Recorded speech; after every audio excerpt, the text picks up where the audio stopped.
We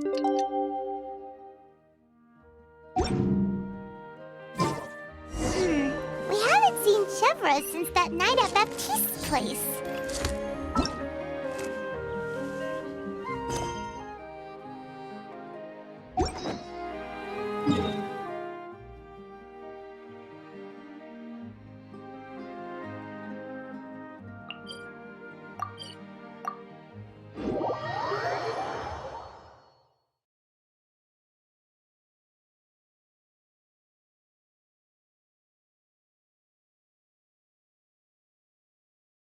Well, guess there's no point in worrying about it now. Let's go join up with the others.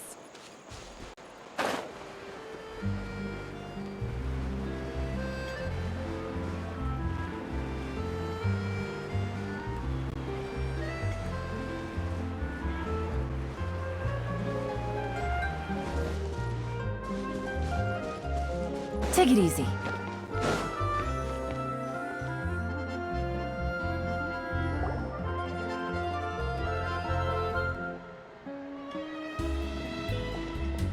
Good morning!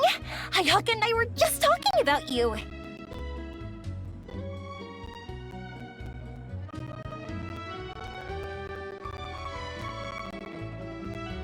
Is Chevra still not joining us today? Probably not. We haven't seen her either. Huh? That's such a pity. Director Farina said that we've only got a few small scenes left before wrapping up the entire thing. She even said that she'll get me into a couple scenes, so everyone will have a chance to shine in front of the camera. We were also planning on having a victory feast once we're all finished filming. You can join us, right? If only Chevros was here. I still haven't taken a photo with her. I'm afraid that can't be helped. Those special patrol folks are like phantoms when they've got a case on their hands. But to be honest, I'm even more concerned by what I read in the Steambird earlier this morning. It said that the killer in the murder case was none other than the author of the Two Musketeers. Oh yeah, I heard about that too. He came forward and confessed his crimes, but gave no explanation as to why he pulled the trigger.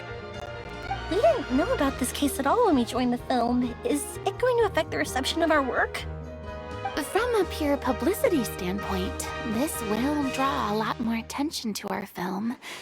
I have to say, though, that no director can be perfectly comfortable with garnering attention through means other than artistic skill. To be fair, I feel like that ship sailed the moment you allowed yourself to be named as the director on our posters. It's not my fault that I'm super popular. What was that saying again? My popularity has, Sunk to an all-time low? spread to the four corners of Tibet.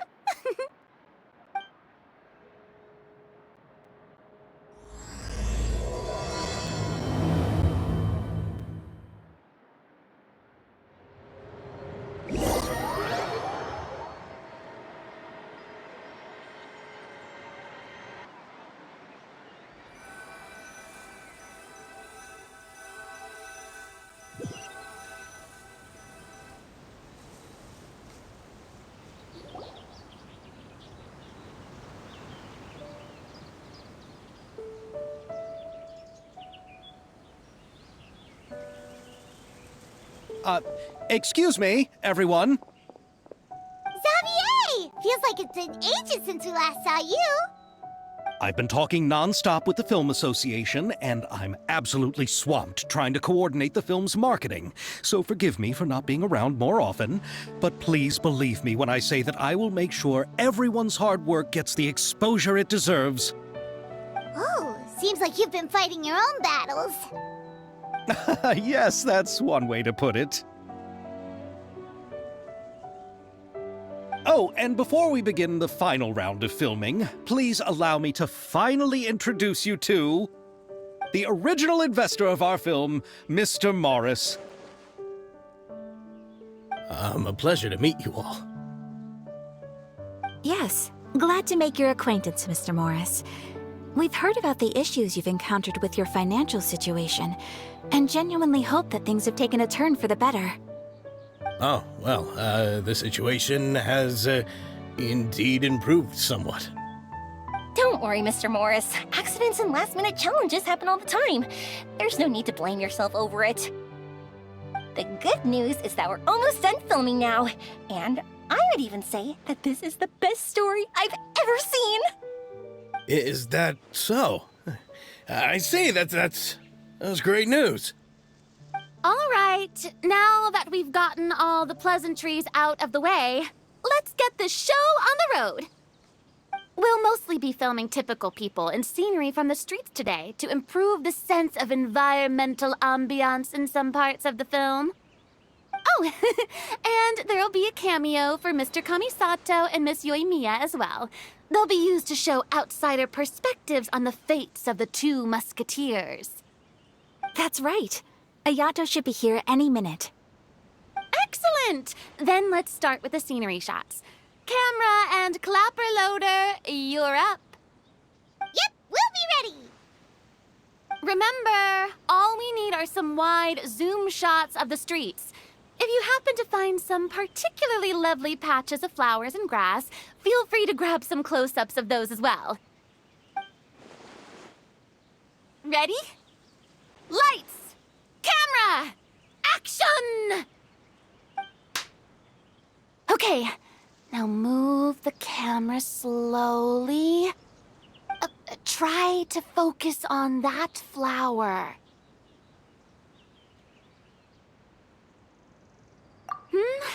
What's wrong?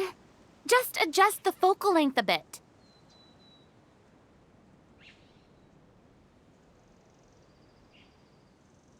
Something the matter? Huh? But wasn't it working fine for all the days before? Veronique, can we try a different camera? No problem. How about this one? All right, let's give it another try. Lights! Camera! Action!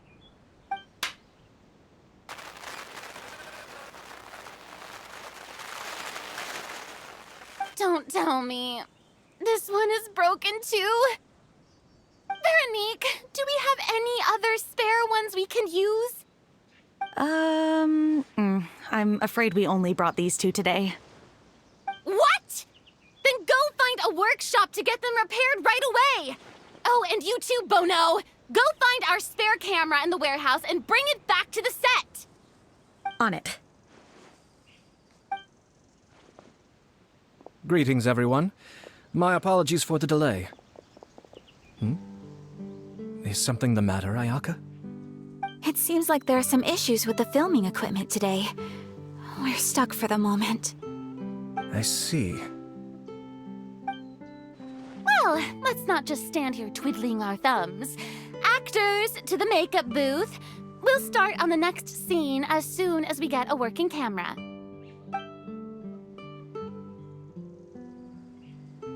The people at the workshop told me that the part which holds the lens in place seemed to have fallen off. That's super strange. It was perfectly fine just yesterday. Well, no time to dwell on that now. Let's get back to filming. Ahem! Quiet on set! Places, everyone! Lights! Camera! Action! By the way, have you heard about that recent murder case? Yes, I have. It seems that they've caused quite the commotion in the city. I heard that the chief of the guards is so mad about not catching the culprit that he's about to explode. Oh? I find that quite hard to imagine, considering how he already looks most days. Director, we have a problem. Oh, we're in the middle of a take! Couldn't you wait until we wrapped up this scene? No, Director, our film, all the finalized film that we've been keeping in the case has disappeared. Oh, wait, well, what did you say?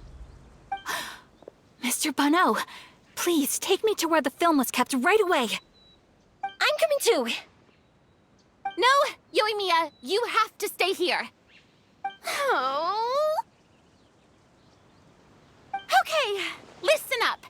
Everyone who's not working on this current scene can go with Bono to look for the film. Everyone else, stay put and wrap up the scene. Unbelievable. How could all these problems happen in just one day?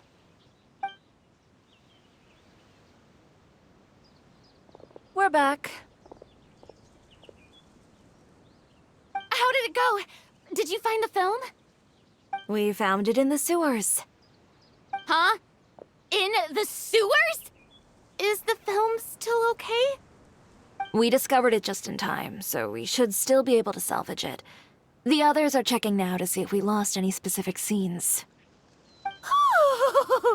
You scared me for a moment there. I nearly thought we had lost everything. I really don't want to experience that feeling of despair again. Okay, but who could have stolen the film and dumped it there?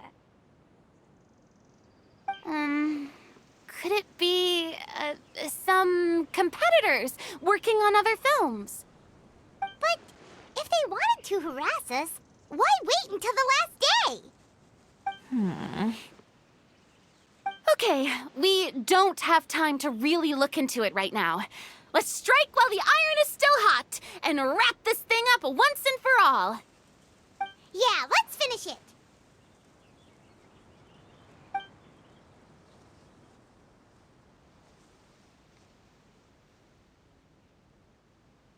I would like to officially announce that our entry to the festival, The Two Musketeers, has now concluded filming!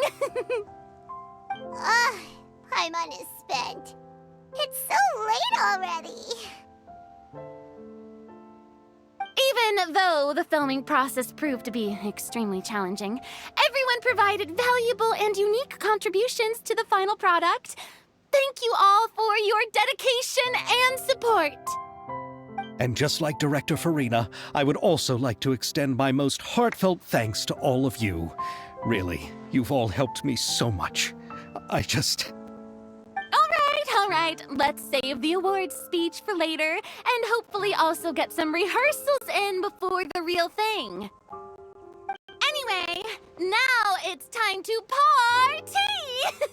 Let's all make our way to the beach and have a celebration feast so loud and fun that even the blubber beast will want in.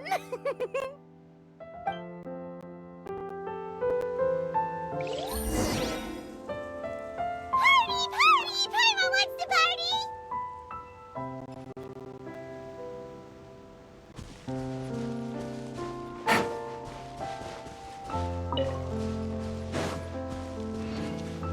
Whoa, this place is hopping. Everyone's finally getting to relax after wrapping up the film. Let's go chat with someone.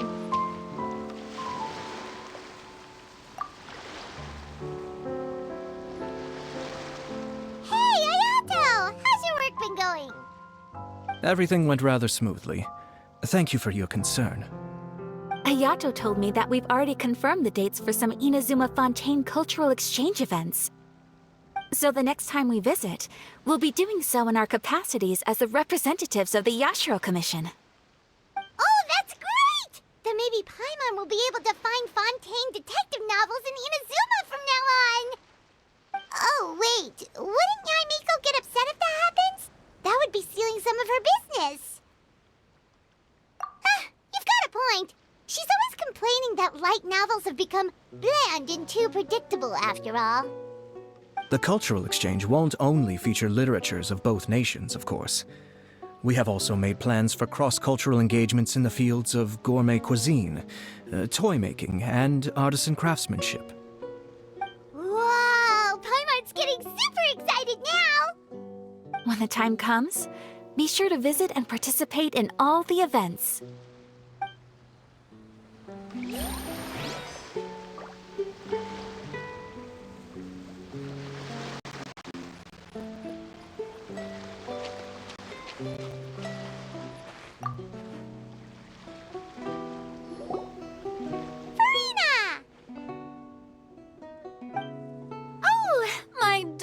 Clapper loader and camera operator, you've both worked really hard. Paimon Paimon thinks you worked even harder than us.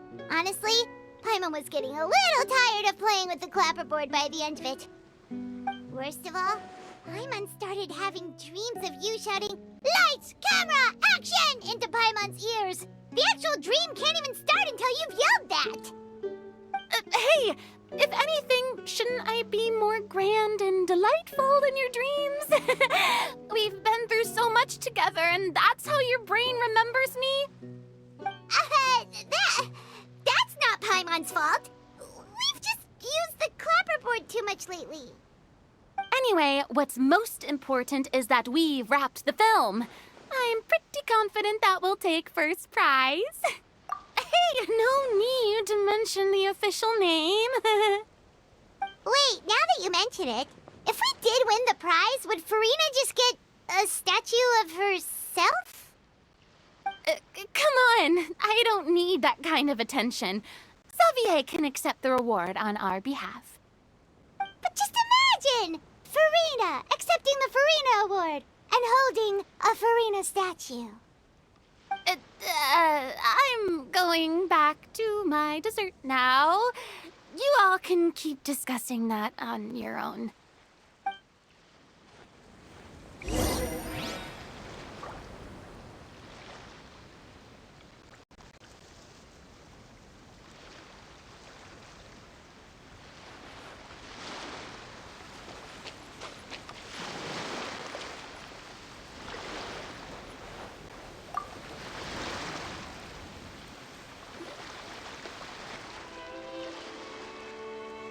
Chiori!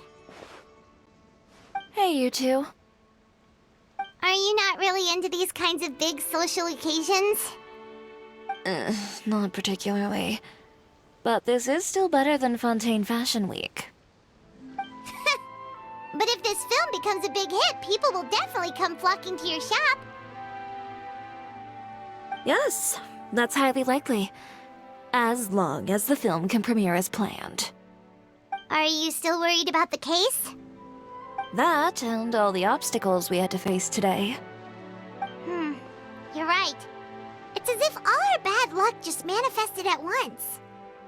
But why today of all days?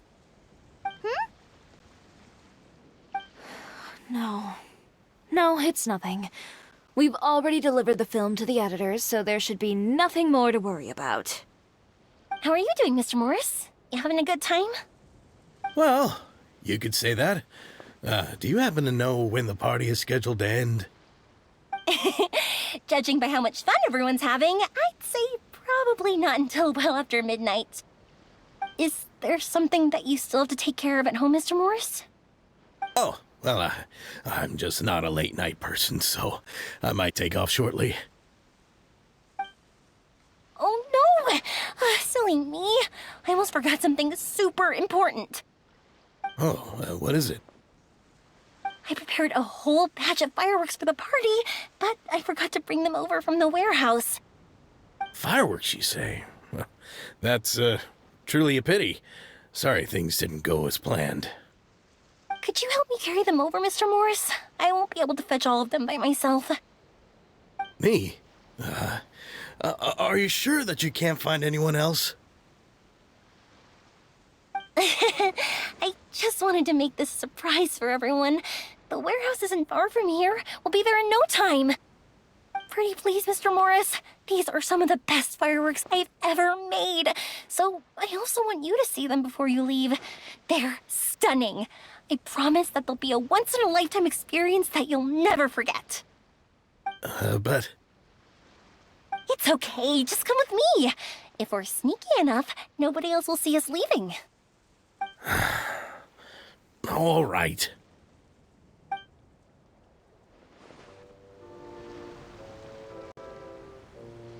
The warehouse is right over here. I moved the fireworks there in advance, so it shouldn't be too much work bringing them back. It's still a ways away from the party. Sorry about that, Mr. Morris. It's probably because I'm used to carrying fireworks all the time, so it doesn't feel like a lot of work to me.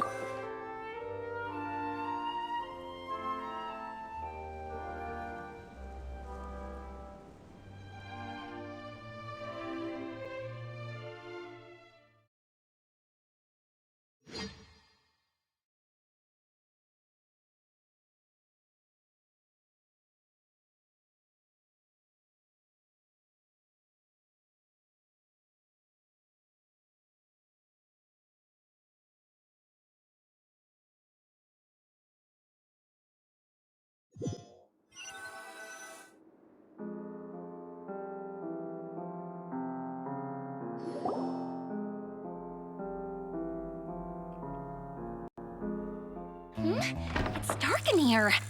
Wait here, Mr. Morris. I think the light switch should be somewhere over here. Why did I have to get roped into this? What was that?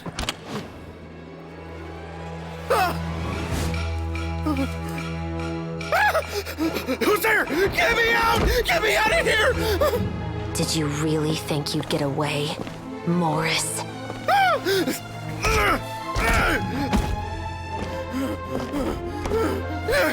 You've got the wrong guy! It wasn't me! I'm not the killer! You know, Eliza died a far more heroic death than this. She fought your assassin to the end, to save the children she had hidden beneath the floorboards.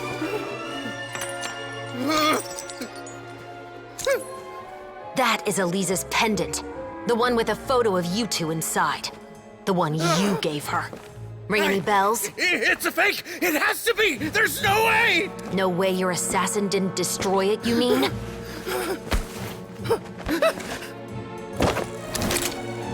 Did you ever love her, Morris? Or was killing her always the plan? No, please. Listen to me. I told Eliza to keep us a secret. I paid her plenty for her silence. I never thought she'd keep the child.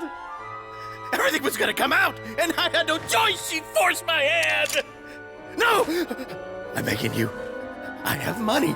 Just name your price, please. You can keep your Mora, and you can go to hell.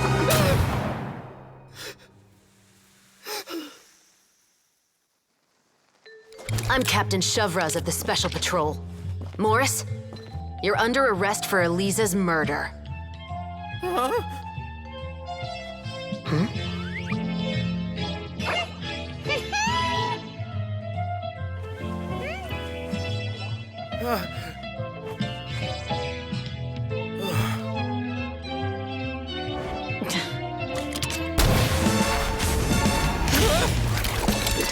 You're under arrest too, prop manager Veronique. Or perhaps I should call you the Second Musketeer.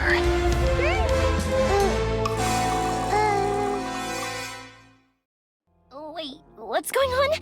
This wasn't in the script. Drop the gun, Veronique.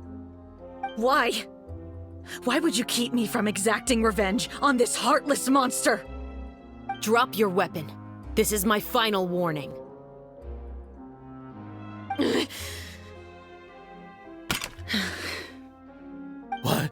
What is going on? Do I have to spell it out for you, Morris? Everything that took place just now was staged to get you to confess the truth. But this last part is all improv, of course.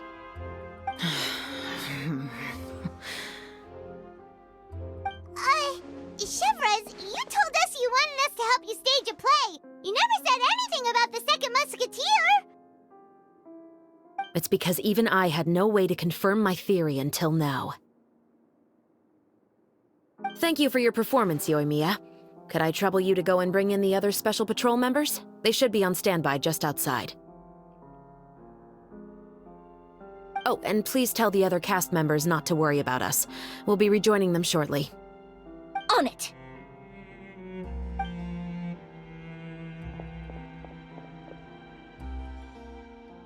So what do you think, Morris?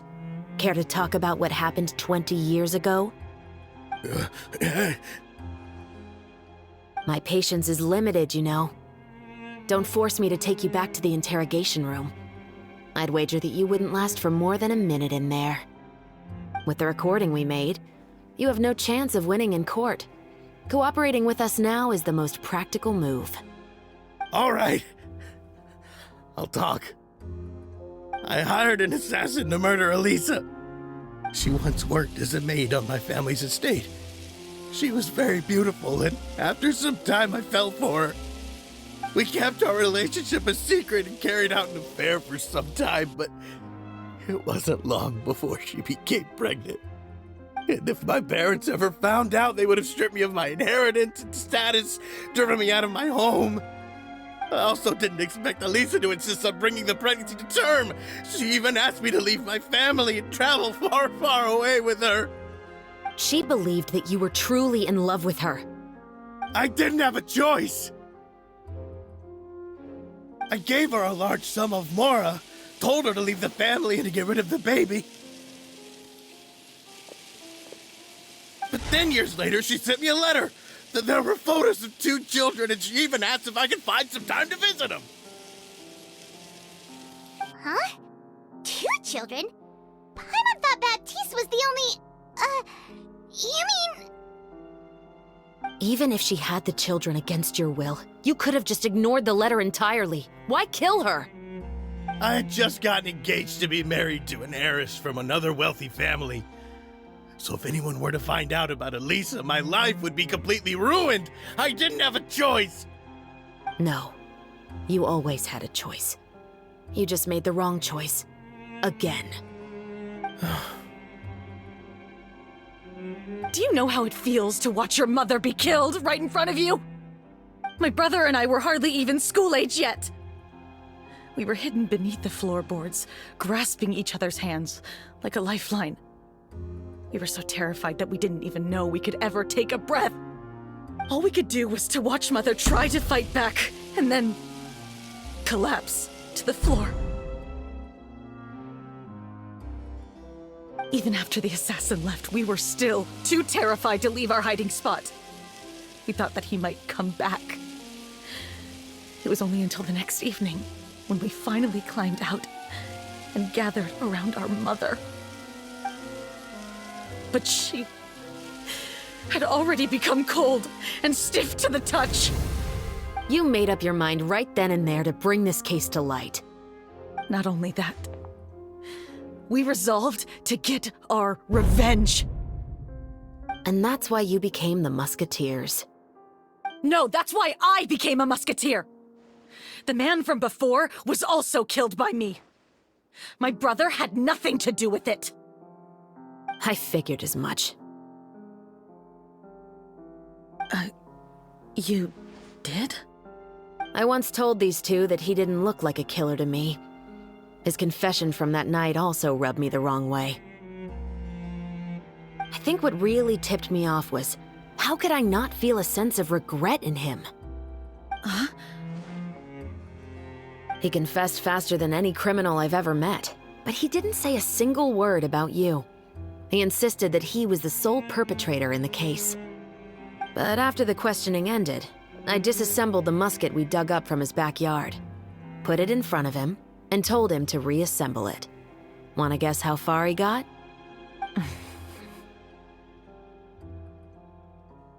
He had no idea where to even start. He's never touched a gun in his life. Based on that, I determined that he was not acting alone. He only surrendered himself to draw our attention and create a moment of opportunity for his partner. So, I decided to play along. And as expected, the second musketeer followed us without hesitation once she saw Morris get separated from the rest of the cast. Besides, why else would he call the novel The Two Musketeers? But how did you know it was Veronique? I figured it out the moment Baptiste told me his father's name. That so-called financial crisis was all just a ruse. He just wanted to sign up as the investor and then leave the film without any source of funding. After all, he has a vested interest in minimizing the reach of this story. It's really just the same thing as what he did to Elisa all those years ago. Human scum. But then Xavier pulled out all the stops and got the film made against all odds. Morris couldn't have that. With the killer in custody, he figured it was safe to act.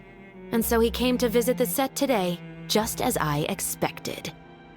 Wait, so you were behind all those mishaps today?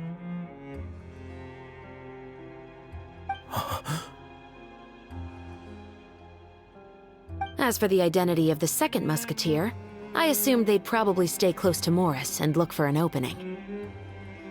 And if they already knew that Morris was the film's investor, then that narrowed the list of potential suspects as well. Furthermore, being the props manager would allow the culprit to avoid scrutiny by purchasing mechanical parts in the name of the crew. With that hypothesis in mind, I went back to check Baptiste's orphanage adoption records.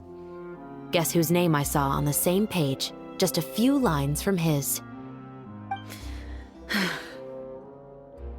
My brother. He trusted you. As in, he trusted me to perform the deed on his behalf? He trusted you to stand on the side of justice. I am. I thought you could do it as well. Oh, the look on your face when you told him to go to hell. I really thought you'd put a bullet in his brain. You know what he has done. Are you telling me that you'd rather see him spend the rest of his life living like a king in the fortress of Meripede? I will never be able to forget the feeling of my mother's cold, lifeless hands. And you would call this ending fair? Is this what you call justice? I won't lie, Veronique. I did hesitate when your brother first told me about the truth. I wondered. I agonized over whether I should really put a bullet in his head. So why don't you? Because that should never be how justice is carried out in this world.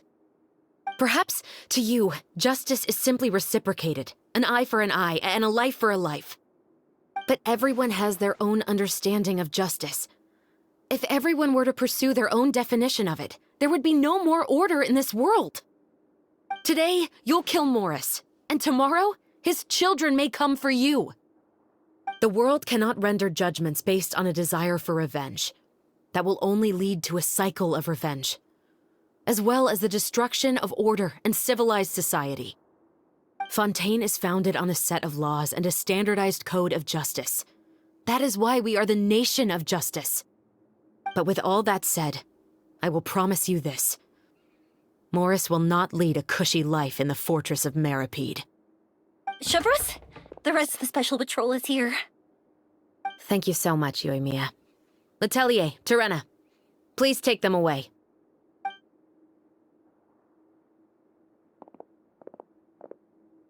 I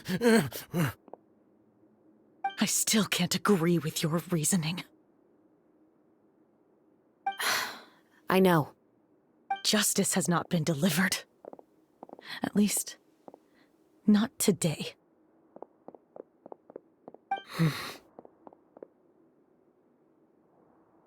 Chevros. Let's go. We should give an explanation to the crew. Thank you for your concern. I'm fine. I'm just thinking about the things in life that have driven people to take justice into their own hands.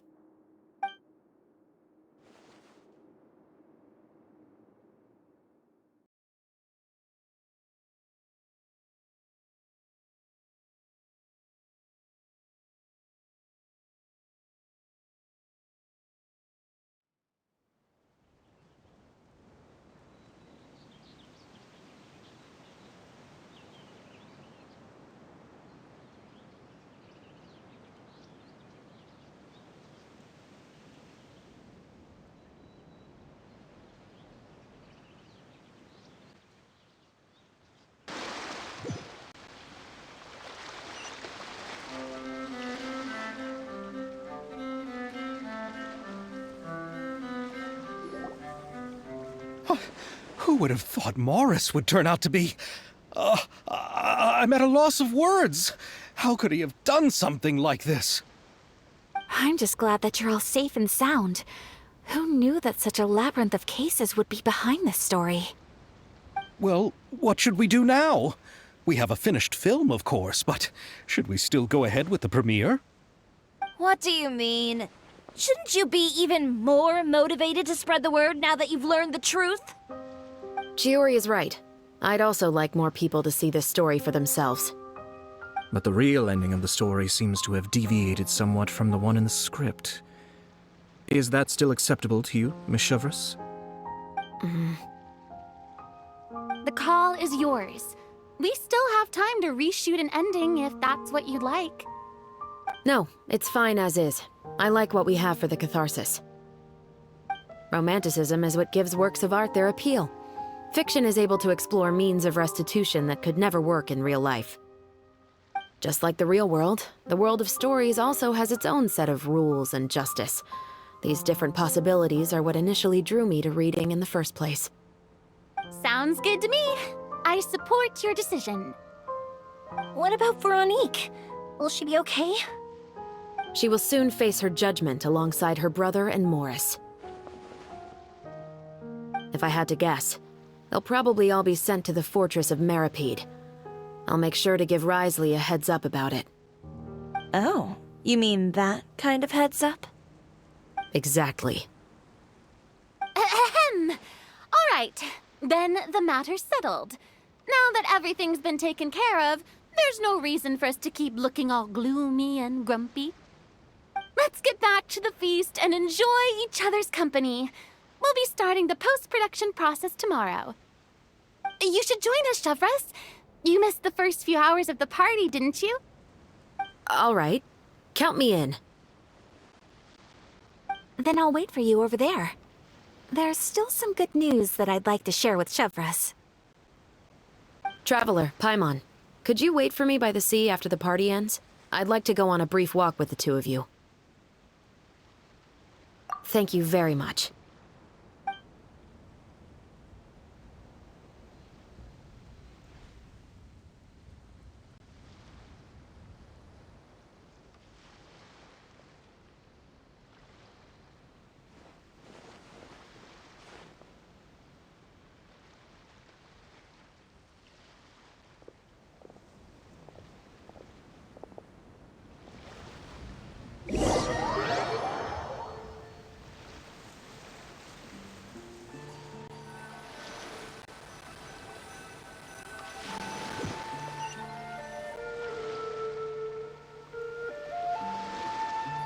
Sorry for the wait.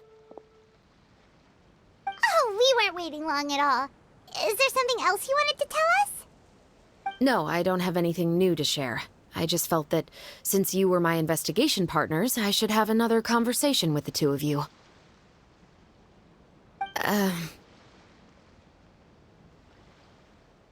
Traveler, how would you have responded to Baptiste's request if you were in my shoes?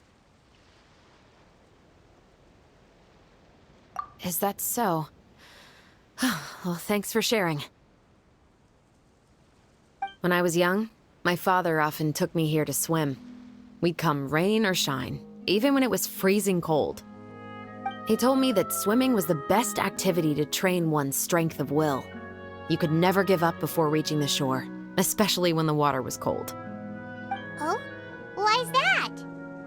Because the moment you give up would be the moment you die. At that point, I still hadn't received my vision.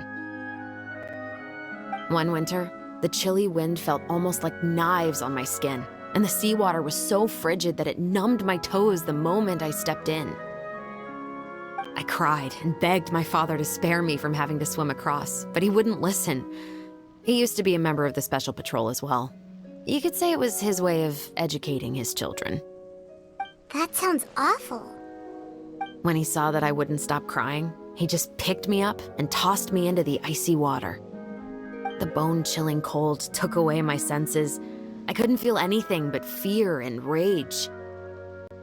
I waited for my father to save me, but one look and I knew he'd already started swimming for the opposite shore.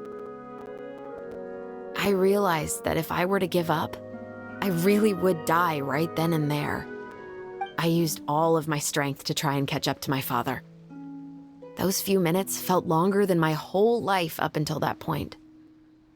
I did, however, make it to the other side. I've never felt afraid about anything in my life after that, nor have I ever cried again. That way of teaching would have never worked on Paimon. Yeah, I don't think that was the right method for anyone. It's just that, working now as I am in the pursuit of justice, I still sometimes feel like I've been tossed into that winter sea all over again. The anger and the helplessness. Chevres. But the worse I feel, the more I know to never give up. The alternative would be to forever lose myself among the waves. Anyway, how about a race? Neither of us will drown, but we can still see who swims faster. You guys go ahead. Paimon will grab the clapperboard to mark the start of the race.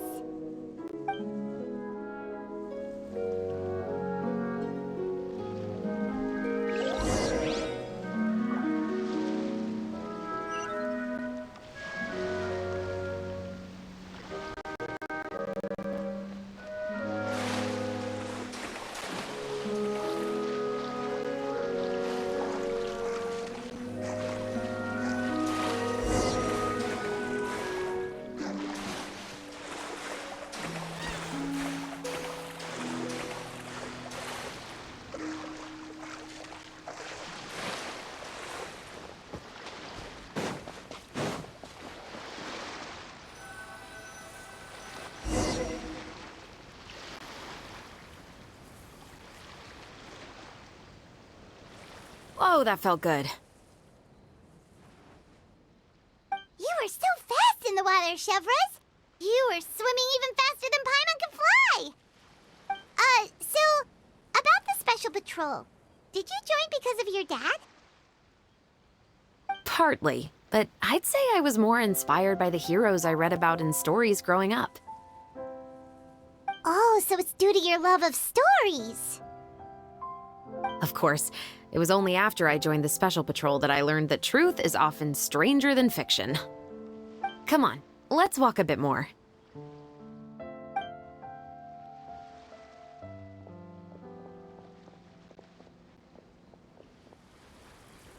To be honest, I do sometimes question whether the decisions I make are the right ones. But I know that no matter what, I must keep swimming. Because the only thing I've got my eyes on is the shore in the distance.